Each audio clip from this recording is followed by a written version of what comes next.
For the hostess on hospitable thoughts intent, an old-fashioned Halloween party contains probably more delightful possibilities for a jolly informal evening than almost any other form of entertainment. Invite your guests for 9 o'clock.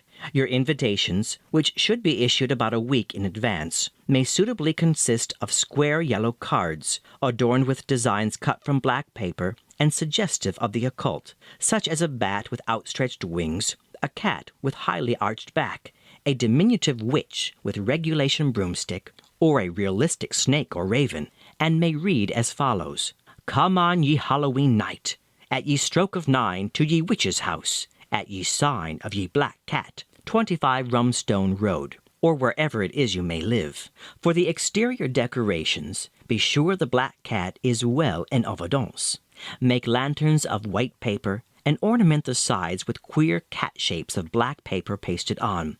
These, when illuminated, are most effective. Enormous jack-o'-lanterns with grinning mouths and narrow blinking eyes are also good. Inside the house, have, if possible, only dim candlelight. Within the living room, a blazing fire of driftwood that burns with an uncanny blue flame. Across one corner of the room, arrange a curtain of some yellow material covered with weird figures and cabalistic signs cut with red and black calico, and behind which is the interior of the witch's hut. Make a background of brilliantly tinted autumn leaves, and have in the foreground a huge cauldron hung from a tripod of rough poles, under which a quantity of red fire is kept burning. Inside the pot, a bundle of joss sticks may be lighted, which will still further carry out the original idea that some mysterious potion is brewing, while a few black cats borrowed for the occasion, a stuffed owl or 2 perched in the branches, and several jointed Japanese snakes hung from invisible wires, will produce a decidedly weird and attractive scene. The witch herself should wear a long cloak of scarlet, a peaked high hat, and carry the inevitable broomstick, and should be versed in the arts of palmistry and telling fortunes by cards. She can distribute to each guest an English walnut, which contains her advice for the ensuing year.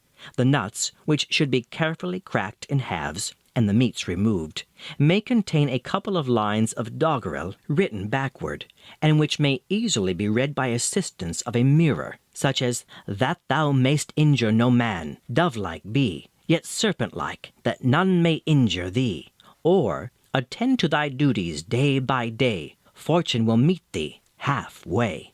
While some of the guests are consulting the witch, the old English game of snapdragon may be played. Arrange in the center of a small round table a large chop platter covered with a thick layer of common table salt.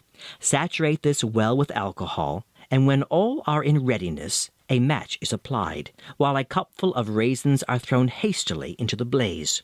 Each guest should, in the meantime, be supplied with a cupful of ice water, the idea being that, after soaking their fingers in the water, they attempt to snatch the fruit from the flame, the one proving most successful being rewarded with a small prize in the form of a jack-o'-lantern candy box, or a tiny yellow satin cushion in the shape of a pumpkin.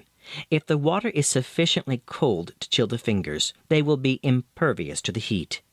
Ghost stories told around the open fire and accomplished by the roasting of nuts and apples, or the popping of corn, may follow, a vote being taken as to the best one told, the relator of which may be presented with that weird little book of Conan Doyle relative to ghostcraft.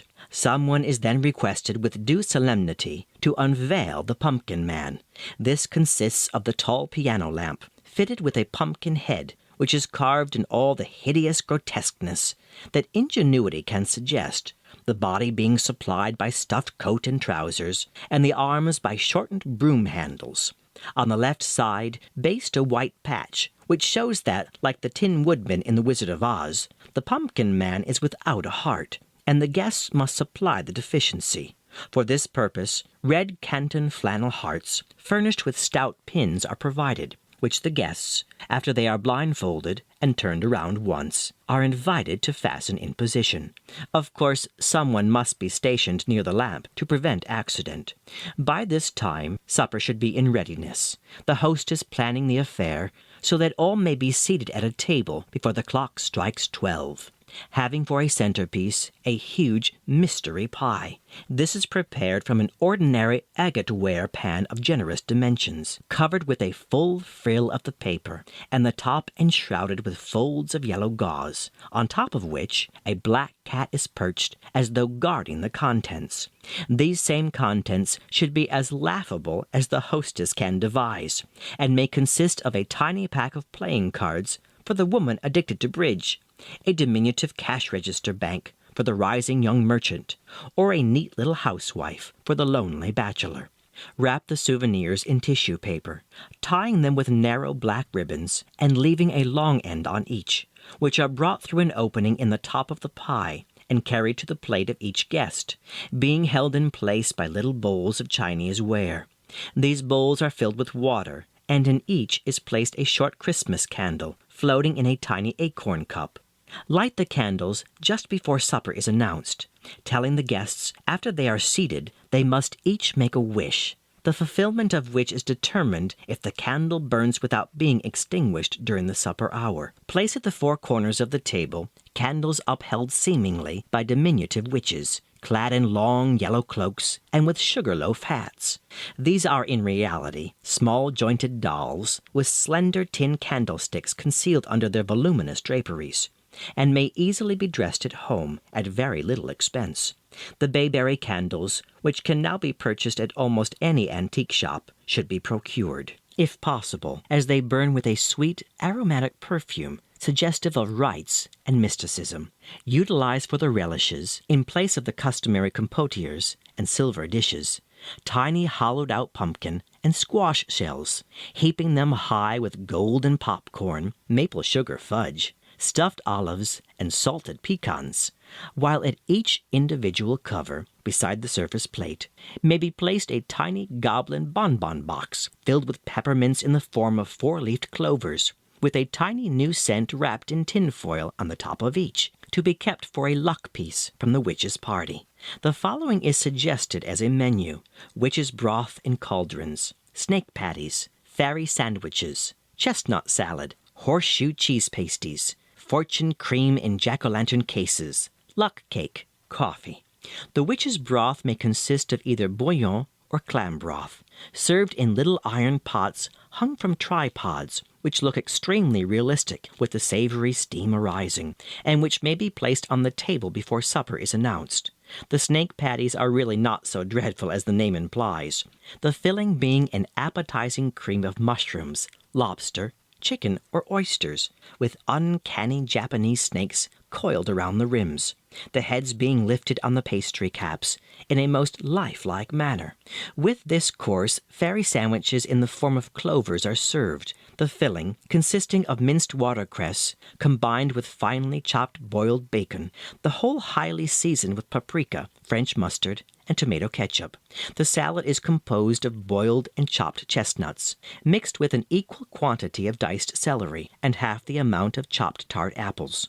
The whole dressed with mayonnaise and served from a hollow pumpkin shell, accompanied by cheese pasties in the form of horseshoes, the nails being simulated by halved hazelnuts.